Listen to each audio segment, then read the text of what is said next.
ایک چھوٹا سا واقعہ میرے ذہن میں آ رہا ہے، سنا دوں؟ بہت سارے لوگ ایسے ہیں جن کا ایک المیہ ہے، کہتے ہیں یار ہمیں سچا کوئی نہیں ملا.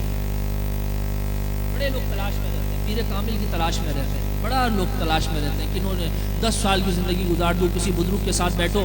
میرے تو گزرے ایسے وقت میں تو بیٹھتا ہوں تو مجھے یار بڑے دن ہو گئے، 40 سال گزر گئے، کوئی کامل نہیں ملا، کوئی سچا نہیں ملا، کوئی ایسا نہیں ملا کہ بس جس کو مان لیا جائے. میں ایک آج آپ کو ایک بات بتاؤں، جانو کہ سچا اس دنیا میں موجود ہے، لیکن پتہ ہے ملتا کس کو ہے؟ جو خود سچا ہو، جو خود سچا ہو. سچے کو پھر سچا ملتا ہے. سچا مرید جھوٹے پیر سے بھی فیض اٹھا لیتا ہے. جملے کو آپ میری سماعت کریں، سچا مرید جھوٹے پیر سے بھی فیض اٹھا لیتا ہے، اور جھوٹا مرید کبھی سچے پیر سے بھی فیض نہیں اٹھا پاتا. اب آج ہم میں سے طریقت کے لوگ بیٹھے ہیں، خانقاہوں کو ماننے والے بیٹھے ہیں، مرشدوں والے بیٹھے ہیں. ایک بات لازمی یاد رکھیے گا، کل کو آپ اپنے مرشد خانے سے جانے کے بعد آپ یہ مت کہنے والے بنیے کہ مجھے تو 10 سال ہو گیا مجھے کچھ نہیں ملا، مجھے تو 20 سال ہو گئے مجھے کچھ نہیں ملا. یقین جانیں سچا مرید جھوٹے پیر سے بھی فیض حاصل کر لیتا ہے. آئیے میں آپ کو ایک واقعہ سناؤں.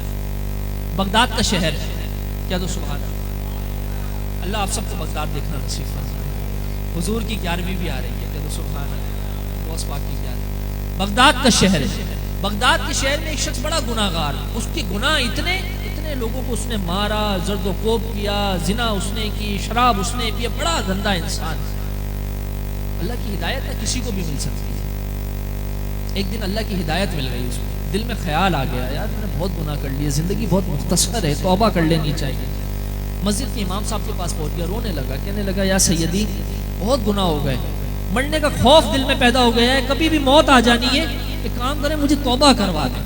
امام صاحب نے توبہ کروائی. کہا اب مجھے عمل صالح پر رکنا ہے، کوئی طریقہ ارشاد فرما دیں. جو آج ہم کہتے ہیں توبہ تو ہم سب کرتے ہیں، لیکن عمل صالح پہ رکنا ہے.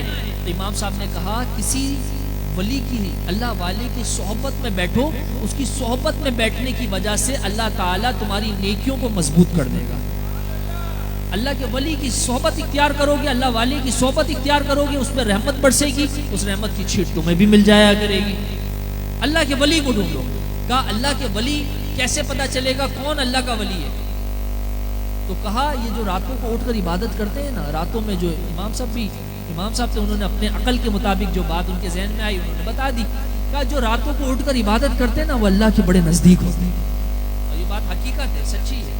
راتوں کو عبادت کرنے والا اللہ کے بڑے نزدیک ہوتا ہے. کوشش کیا کریں راتوں کی عبادت کو اپنا معمول بنائیں، جائیں جا کر سو جائیں. سونے کے بعد جب نیند ٹوٹے نا، ہر شخص کی نیند ٹوٹتی ہے، ہر شخص کی آنکھ کھلتی ہے. یہ جو آنکھ کھلی ہے نا یہ کسی نے تمہیں اٹھایا ہے، یہ کسی نے تمہیں اٹھایا ہے. اب تمہارے اوپر ہے کہ تم اس دروازے کے کھٹکنے کو سمجھ لو، اس الارم کو سمجھ لو، اس میسج کو سمجھ لو. اگر تم غافل ہو چادر تھوڑا سا اور تانو گے اور سو جاؤ گے. لیکن جیسے ہی تم سوئے ہو کسی نے بھی نہیں جگایا، لیکن تمہاری آنکھ کھل گئی، ہر شخص کی کھلتی ہے، تمہاری بھی کھل گئی. اب جو یہ کھل گئی نا اس کا مطلب تمہیں کسی نے اٹھایا ہے. اب جس نے اٹھایا ہے نا جاؤ وضو کرو اور اس کی بارگاہ میں حاضر ہو جاؤ. اب تمہیں اللہ نے اٹھایا ہے تو اللہ کی بارگاہ میں حاضر ہو جاؤ، اللہ کی بارگاہ میں سجود کرنے والے بن جاؤ. تو امام صاحب نے بھی کہا کہ اللہ والے جو ہے نا راتوں کو عبادت کرتے ہیں، راتوں میں جا کر ڈھونڈو جو عبادت کر رہا ہو نا بس اس کو پکڑ لینا، اس کو تھام لینا، وہی تمہارا پیر ہے، وہی تمہارا مرشد ہے، وہی تمہارا ولی ہے. بس اس کی صحبت میں رہو، اللہ تمہیں نیک بنا دے گا. اب یہ شخص نکلا بغداد کی گلیوں میں، ڈھونڈتا رہا، روزانہ رات کو یہ ڈھونڈتا رہا، لیکن سارے لوگ سو رہے. ایک مرتبہ یہ شخص جو ہے وہ پہنچ گیا قبرستان کی طرف. جب یہ جا رہا تھا تو ایک شخص دیکھا اس نے کہ منہ پہ کپڑا لپیٹ کے وہ بھی جا رہا ہے. اب اس نے کہا بھائی کام ہو گیا، پیر صاحب مل گئے. اتنی رات کو قبرستان میں گھوم رہے ہیں، پیر صاحب مل گئے، بس یہی ولی ہیں. وہ بھی ان کے پیچھے وہ اور تیز یہ اور تیز. بہرحال ایک جگہ جا کر اس نے دامن پکڑ لیا. جب دامن پکڑا تو وہ شخص تھوڑا سا پریشان ہو گیا، کہنے لگا کون ہو تم؟ کہا یا سیدی مجھے نہیں پہچانا، میں مرید آپ کا. کہا میرا مرید؟ کہا میرے کو امام صاحب نے بتایا تھا جو راتوں میں عبادت کے لیے گھوم پھر رہا ہو یا عبادت کر رہا ہو بس وہ تیرا پیر ہے، تو مجھے تو آپ ملے ہو. اب وہ کیا جانے، وہ تو چور تھا. جو توبہ کرنے آیا وہ بھی چور اور جس کو اس نے پکڑا وہ اس سے بڑا چور. لیکن عیب کی بات ہوتی ہے نا, عیب کی پردہ پوشی. اب اس چور کو نہیں پتا کہ یہ بھی چور, جس کو اس نے پکڑا وہ بھی چور. اب بہرحال اب وہ بندہ سوچے کہ بڑا چور سوچے کہ میں چھوٹے چور سے پیچھا کیسے چھڑواؤں, وہ تو چوری کرنے جا رہا تھا. اس نے کہا کہ بھائی ایک کام کرو, یہ قبرستان کے باہر جو ہے نا یہاں جگہ ہے, تم یہاں بیٹھ جاؤ, میں صبح جب آؤں گا تو میں تمہیں یہاں سے اٹھا لوں گا, تمہیں مرید بھی کر لوں گا اور تمہیں اپنے ساتھ آگے لے کے چلوں گا. اب وہ شخص بڑا خوش ہوا, اس نے کہا مجھے میرا در مل گیا, وہ بیٹھ گیا. اب یہ جو بڑا چور تھا نا, اس نے سنا ہوا تھا کہ بغداد میں ایک بزرگ رہتے ہیں اور وہ بزرگ بڑا قیمتی جبہ پہنتے ہیں, اور جبے کا عالم یہ ہے کہ اس وقت کے لاکھوں روپے کا وہ جبہ ہوتا ہے. اور بزرگ کی ایک عادت ہے, صبح جو جبہ پہنتے ہیں شام میں خیرات کر دیتے ہیں, شام میں جو جبہ پہنتے ہیں صبح کا خیرات کر دیتے ہیں. اتنا بڑا ان کا عالم ہے. اب اس نے کہا مجھے جبہ چوری کرنا ہے. وہ پہنچا ان کے گھر پہ, ان کے گھر کا دروازہ پھلانگ کر وہ اندر گیا اور دیکھا تو بزرگ آرام کر رہے ہیں. تھوڑی دیر کے بعد وہ بزرگ اٹھے اور مسلح کے اوپر بیٹھ گئے. اس نے دیکھا کہ بزرگ کو مسلح پہ بیٹھ گئے تو اس نے الماری کھولی یا جہاں پر بھی وہ جبہ تھا وہاں سے وہ جبہ نکالا, جبے کو طے بنایا. جیسے طے بنا کر اپنے پاس رکھنا چاہا, دروازہ نوک ہوا, دروازہ بجا. جو دروازہ بجا تو وہ بزرگ مسلح سے اٹھے, انہوں نے دروازہ کھولا, دروازے سے ایک اور بزرگ اندر آئے. اب دونوں بیٹھ کر بات کرنے لگے, دونوں بیٹھ کر بات کرنے لگے. اب وہ جو چور ہے وہ چھپ گیا, وہ چور چھپ گیا. اس نے ایک چٹائی جو پڑی ہوئی تھی اس نے اپنے اوپر لپیٹ لی. اب وہ گھبرا گیا, اب تو میرا راز فاش ہو جائے گا, کہیں یہ دونوں بزرگ مجھے نہ پکڑ لیں. بہرحال وہ چھپا رہا. اب دونوں بزرگ کے مکالمے چل رہے ہیں, دونوں بزرگ کی باتیں چل رہی ہیں. اللہ اکبر, اللہ اکبر.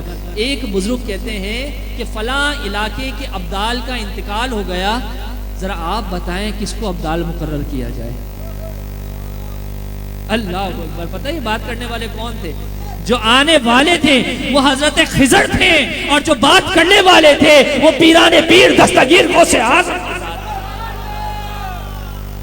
وہ پیران پیر تھے, وہ غوث اعظم تھے. اب حضرت خضر پوچھ رہے ہیں غوث اعظم سے, یا سیدی فلاں علاقے کا ابدال انتقال کر گیا ہے, اس کی جگہ کس کو ڈیوٹی پہ لگانا ہے؟ غوث اعظم سوچ رہے, آنکھیں بند کی, کا کوئی نظر نہیں آ رہا, یہ جو چٹائی میں چور چھپا ہے نا اسی کو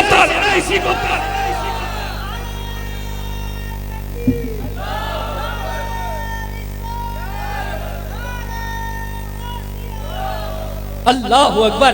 یہ شان یا عطائے دستگیری کوئی میرے دل سے پوچھے, وہیں آ گئے مدد کو میں نے جب جہاں پکارا. اللہ اکبر. غوث پاک رضی اللہ تعالیٰ عنہ نے کہا کہ اے چٹائی کے اندر چھپنے والے کب تک چھپتا رہے گا؟ اگر تو نے دامن غوث اعظم کو پکڑ ہی لیا, اگر تو نے جبہ غوث اعظم کو لے ہی لیا تو آ جا نا, میرا مرید بھی بن جا, میں تجھے ابدال نہ بنا دوں. اللہ نگاہ ولی میں وہ تاثیر دیکھی. کون کہتا ہے سچا نہیں ہے اس دنیا میں؟ ارے کبھی جاؤ تو کسی پیر کامل کے قدموں میں, کبھی مانگو تو صحیح ان سے سچے دل سے. نگاہ ولی میں وہ تاثیر دیکھی, بدلتی ہزاروں لاکھوں کروڑوں کی تبدیل دیکھی.